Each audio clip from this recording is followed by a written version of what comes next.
மணவெளி வாழ் மக்களுக்கு என் இனிய வணக்கம். எல்லாருக்கும் ஈஸ்டர் பெருநாள் நல்வாழ்த்துக்கள். நடுவர் அவர்களே, மணவெள ஊர் மக்கள் ரொம்ப நல்லவங்க, எனக்கு ரொம்ப பிடிக்கும். அதுக்கு காரணம் என்னன்னா, உங்களுக்கு கஷ்டம் கொடுக்காம நம்ம எதிரணி திருமதி கோல்டா அருள்சந்திரன் அவர்கள் தொலைத்தொடர்பு சாதனங்கள் சமுதாயத்தை வளர்க்கிறதா அல்லது சீரழிக்கிறதா அப்படின்னு கேட்டதுக்கு நடுவருக்கு கஷ்டம் கொடுக்காம உடனே தீர்ப்பு சொல்லிட்டாங்க. அவ்வளவு நல்ல மனிதர்களா இருக்காங்க.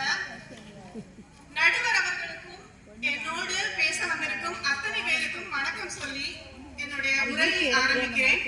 தேடி சோறு விதம் சென்று பல சின்ன சின்ன கதைகள் பேசி மனம் வாடி துன்பம் மிக உழன்று பிறர் வாட பல செயல்கள் செய்து வேடிக்கை மனிதர்களைப் போல் நான் வீழ்வேன் என்று நினைத்தாயோ என்று பாரதி பாடினார். ஆனால் வேடிக்கை மனிதராகத்தான் நாங்க வாழுவோம் அப்படின்னு சொல்லி மக்கள் வாழ்ந்து கொண்டிருக்கிறார்கள். அதற்கான காரணமா தொலைத்தொடர்பு சாதனங்கள் இருக்கு அப்படின்னு சொல்றதுக்காக தான் எங்க அணி வந்திருக்கிறோம். உண்மையிலே அருமையான கவிதை, எல்லாம் ஜோரா இருக்கு. கேட்டுங்க, உண்மையிலே அவங்க உற்சாகப்படுத்துங்க.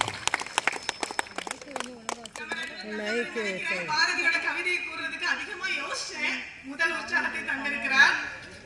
நம்ம முதல்ல திருமதி கோல்டா அருள்சந்திரன் அவர்கள்ட்ட இருந்தே ஆரம்பிப்போம். நாம் தயாரித்து வந்ததை விட அவங்க சொன்ன விஷயத்துல தான் நம்ம முதல்ல ஆரம்பிக்கணும். அழகா பேசினாங்க, அருமையா பேசினாங்க. சகாய தேவி வளர் SMS தமிழ் சேனல் வச்சிருந்தாங்க அப்படின்னு சொன்னாங்க. உண்மைதான், நல்ல விஷயங்கள் வரும் சேனலை நீங்க பாருங்க அப்படின்னு நான் சொல்றேன். அடுத்ததாக திருமதி கோல்டா அருள்சந்திரன் அவர்கள் பழைய வரலாறு சொன்னாங்க, சைகை மொழின்னு சொன்னாங்க, பேச்சு மொழின்னு சொன்னாங்க. ஆனா இன்றைய காலகட்டத்தில் புதுசா ஒரு மொழி இருக்கு, தெரியுமா நடுவர் அவர்களே? உங்களுக்கு எல்லாருக்கும் தெரியுமா? புதுசா இன்னைக்கு ஒரு மொழி வந்திருக்கு. நம்ம வீட்டுல எல்லாரும் பேசுற ஒரு மொழி. அது என்ன மொழி அப்படின்னு சொல்ல முடியுமா? என்ன மொழி? இல்ல, அது ரொம்ப ஷார்ட் அண்ட் ஸ்வீட்டான ஒரு மொழி. இல்ல, ஒத்த சொல், ஒத்த எழுத்து.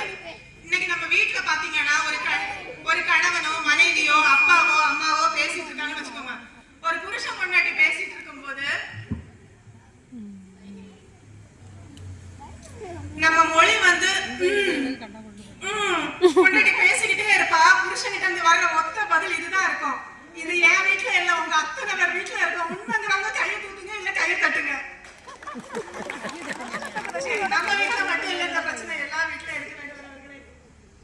அடுத்ததா பாத்தீங்கன்னா, இந்த அலைபேசி எல்லா வீட்லயும் இருக்கு, இரவு பகலா இருக்கு, எல்லார் கூட இருக்கு. இந்த அலைபேசியால வீட்டுல நிம்மதி இல்ல. இப்ப காலம் எப்படி மாறி போச்சுன்னா நடுவர் அவர்களே, எல்லாரும் மேட்ரிமோனில வரன் பார்த்து வாட்ஸ்அப்ல பத்திரிகை அனுப்பி வீட்டுக்கெல்லாம் போய் யாரும் கொடுக்கறது இல்ல. கால்ல சுழுக்கு, ஏன்னா தொலைத்தொடர்பு சாதனங்கள் வளர்ந்து போச்சு. பத்திரிகை பத்திரிகை வைக்கிறத விட வாட்ஸ்அப்ல அனுப்பிடுறாங்க. வாட்ஸ்அப் ஸ்டேட்டஸ்லயே கல்யாணம் பண்ணி, அப்ப பிள்ளை அப்படின்னு கேக்குறீங்களா? பிள்ளை அமேசான்ல வாங்கிக்கலாம்னு சொல்றாங்க. பேசுறதுக்கு காமெடியா இருந்தாலும் காலம் அப்படிதான் போயிட்டு இருக்கு. ஒரு காலத்துல நம்ம கவர்மெண்ட் சொல்லுவாங்க, நாம் இருவர் நமக்கு இருவர் அப்படின்ட்டு. அதுக்கப்புறம் எப்படி மாறிச்சது? அது நாம் இருவர் நமக்கு, நாம் இருவர் நமக்கு ஒரு. இப்பெல்லாம் அப்படி கிடையாது.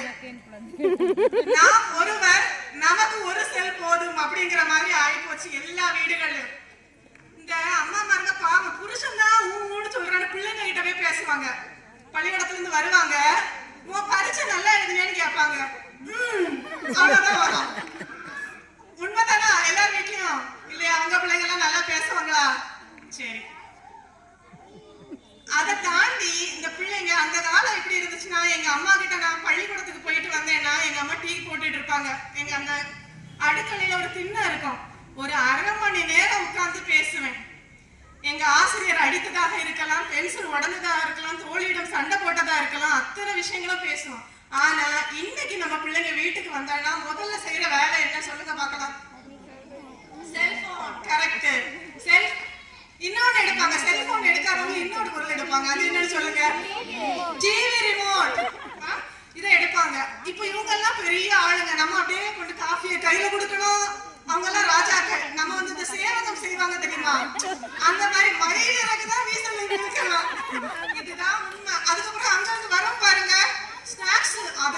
டப்பால இருந்து நம்ம தான் எடுத்து கொண்டு கொடுக்கணும். அவங்க சாப்பிட்டுட்டு அப்படியே தட்டை வச்சுட்டு போயிடுவாங்க, நம்ம அப்படியே எடுத்துட்டு போனோம். பாவம் வீட்டுல உள்ள பெற்றவர்கள் எவ்வளவு கஷ்டப்படுறான்னு சொல்றாங்க. இதெல்லாம் எதுக்கு எடுத்து வச்சிருக்கு நடுவர் அவர்களே? எங்க அம்மா கிட்ட நான் 1/2 மணி நேரம் பேசினேன், என் பிள்ளைக்கும் உங்க பிள்ளைங்களுக்கும் பேச முடியலன்னா அதுக்கான காரணம் என்ன? இதனாலதான் குடும்பங்களின் நிம்மதி சீரழிந்து கிடக்குது அப்படின்னு நான் சொல்றேன். இருந்து என்ன தெரியுது, நான் அவங்க ரொம்ப அடி வாங்குறேன். அடி வாங்குறது நான் மட்டும் இல்ல நடுவர் அவர்களே, இங்க இருக்கக்கூடிய ஒவ்வொருத்தங்களும் தான். அடுத்ததாக பிள்ளைங்க வந்து மொபைல் யூஸ் பண்ணும்போது அந்த ரீல்ஸ வந்து அப்படியே தள்ளி தள்ளி விட்டுட்டு இருக்காங்க. எல்லா வீட்லயும் போன் இருக்கு, எல்லா பசங்களுக்கும் போன் இருக்கு இல்லையா? இருக்குது. அம்மா போனையாவது வாங்கி பயன்படுத்துவீங்க. 2G இருக்கு, 3G இருக்கு, 4G இருக்கு, 5G இருக்கு. முடிக்க கஞ்சி வேணுமா? நாளைக்கு நம்ம தலைமுறை வந்து படிக்கணுமா? பள்ளிக்கூடத்துக்கு போய் பாடம் கவனிக்கிறது பழைய மாதிரி பிள்ளைங்க கவனிக்கிறீங்களா? கவனிக்கிறீங்களா? படிக்கிறீங்களா? சரி. அது மட்டும் இல்ல, லீவு நாள் வந்தாச்சுன்னா செல்போன் பசங்களை கையிலேயே போயிடும், பெற்றோர் கையிலேயே கிடைக்காது, போன் பண்ண கூட கொடுக்க மாட்டாங்க. ஓகேயா? அதாவது இதை பயன்படுத்தலாம் அலைபேசியை, ஆனா மாணவர்களோ குழந்தைகளோ பயன்படுத்துற விஷயம் சரியில்லை. 4 விஷயத்தை தெரிஞ்சு கொள்ள நீங்க அலைபேசியை பயன்படுத்தினீங்கன்னா தப்பு இல்லை. ஆனா பயன்படுத்துவது இந்த ரீல்ஸுக்கும் யூடியூப் ரீல்ஸ் ஷார்ட்ஸ்னு வெட்டியாக விரயமாக தான் பயன்படுத்தணும்னு நான் சொல்றேன் நடுவர்.